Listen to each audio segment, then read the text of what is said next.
દોસ્તો, મારી ગુજ્જુની મોજ ચેનલમાં આપનું સ્વાગત છે। આજના વિડીયોમાં આપણે વાત કરવા જઈ રહ્યા છીએ કે પૂનમ ભાભીએ આ આવડી મોટી ભૂલ કરી દીધી। અત્યારે તેમની તબિયત સાચવવાની જગ્યાએ તેમણે આ શું કરી લીધું? તેમણે તો મચ્છર મારવાની દવાથી આ બ્રશ કરી લીધું, પછી તેમને આ શું થયું? દોસ્તો, શું એમને એકલા જ બ્રશ કર્યું હતું કે જેન્સી બધા બાળકોએ પણ એ જ ટ્યુબથી બ્રશ કર્યું હતું? પછી શું થયું દોસ્તો? અને જેન્સી ફરીથી બીમાર, એને ઓરી અચપડા ફરીથી નીકળ્યા। દોસ્તો, અચાનક મટી ગયા પછી ફરીથી તેને આવું કેમ થયું?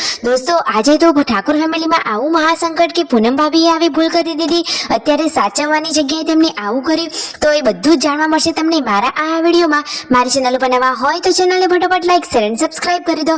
Full video in life of Thakor channel દોસ્તો, ફૂલ વિડીયોની લિંક ડિસ્ક્રિપ્શનમાં મૂકેલી છે, ત્યાં જઈ તમે આખો વિડીયો વોચ કરી શકો છો। તમે વિડીયોમાં લાઈવ જુઓ કે પૂનમ ભાભીએ સવારે અંધારામાં જોયા વગર જ આ મચ્છર મારવાની જે ટ્યુબ હતી ઓડોમસ, એનાથી જ બ્રશ કરી લીધું।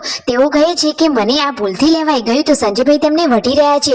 જુઓ, તેઓ બતાવી રહ્યા છે કે દોસ્તો, આજે તો પૂનમ ભાભીએ આવી ગલતફહેમી કરી લીધી, અત્યારે સાચવવાની જગ્યાએ તેમનાથી થઈ ગઈ આવી મોટી ભૂલ।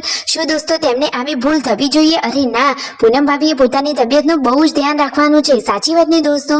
જુઓ તો ખરા કે આ તો ભગવાનની મહેરબાની કે તેમની ટ્યુબ લીધી અને ખબર પડી ગઈ, પછી તેમને તરત જ પાણીથી મોં સાફ કરી લીધું, ઘણા બધા કોગળા કરી અને મોઢું એકદમ સાફ કરી લીધું। અત્યારે તેમને પોતાની તબિયત એટલે કે બેબીની હેલ્થનું પણ ધ્યાન રાખવાનું છે, સાચી વાત નહીં? તો પૂનમ ભાભીએ અત્યારે દરેક કામ ખૂબ જ સાવચેતીથી કરવાની જરૂર છે। તમને વાત સાચી લાગી હોય તો કરી દેજો ચેનલને ફટોફટ લાઈક, શેર અને સબસ્ક્રાઇબ। આવી ટૂંકી ટચુકડી લાઈવ લેટેસ્ટ ટ્રેન્ડિંગ માહિતી મેળવવા માટે બના રહેજો મારી ચેનલ ઉપર, અને હજુ સુધી ચેનલને સબસ્ક્રાઇબ ન કરી હોય તો કરી દેજો ફટોફટ સબસ્ક્રાઇબ। તો દોસ્તો જુઓ, પછી તેમના ઘરે આવેલા હતા મહેમાનો, તો મહેમાનો માટે જમવાની તૈયારીઓ થઈ રહી છે। તો આજે જમવામાં શું બનવાનું છે તમને ખબર છે? શાક, રોટલી, કઢી, ગોટા, સરસ મજાની રેસીપી બનવાની છે। તો જુઓ, પાર્વતી ભાભી ગરમા ગરમ ગળી કઢી બનાવી રહ્યા છે અને તેલ ગરમ કરવા મૂકી દીધું છે, અને પૂનમ ભાભી ગરમા ગરમ ગોટા બનાવી રહ્યા છે। અરે વાવ, પૂનમ ભાભીની રસોઈ તો બાકી એક નંબર હોય છે, અને હંમેશા તેઓ હસતા અને સ્માઇલ કરતા જ સારા લાગે છે। મહેમાનો હવે જમવા માટે બેસી ગયા છે। મહેમાનો આ કોણ છે તમને ખબર છે? પાર્વતી ભાભીના બહેન, અને આ તેમના હસબન્ડ છે, અને તેમના ભાણાભાઈ પણ છે। અને દોસ્તો, આ જેન્સુ શું કરી રહી છે? તો સંજયભાઈ જેન્સુ માટે લાવ્યા છે ઘણી બધી આંબલીઓ, ગોરસ આંબલી। દોસ્તો, તમે આને ગોરસ આંબલી કહો છો કે બીજું કઈ? દોસ્તો, જેન્સુને તો ફરીથી ઓરી અચબડા થયા। તમે જુઓ તો ખરા, ડોક્ટરનો આ દવાનો બધો કોર્સ કમ્પ્લીટ કર્યો, માતાજીની બાધા પણ કરી, છતાં તેને ફરીથી આવો હુમલો કેમ? તમને કોઈ ઘરેલું ઉપચાર કે કોઈ માનતા બાધાની ખબર હોય તો જલ્દીથી કોમેન્ટ કરો। આજે તો લાઈટ નહોતી, તો બધા જ લોકો બપોરે પહોંચી ગયા છે તેમની આ વાડીએ, જ્યાં ઘણા બધા ચીકુ આવે છે।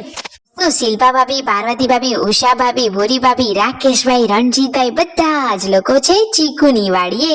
તો ઘણા બધા ચીકુ રાકેશભાઈએ ઉતારી લીધા, હવે મહેમાનોને આપ્યા, ને મહેમાનો તો હવે ઘરે જવા માટેની તૈયારી કરી રહ્યા છે। ફાઇનલી હવે આરતીબેન ત્યાંથી લઈ રહ્યા છે વિદાય, તો બધા જ લોકો તેમને મૂકવા માટે બહાર આવી ગયા છે।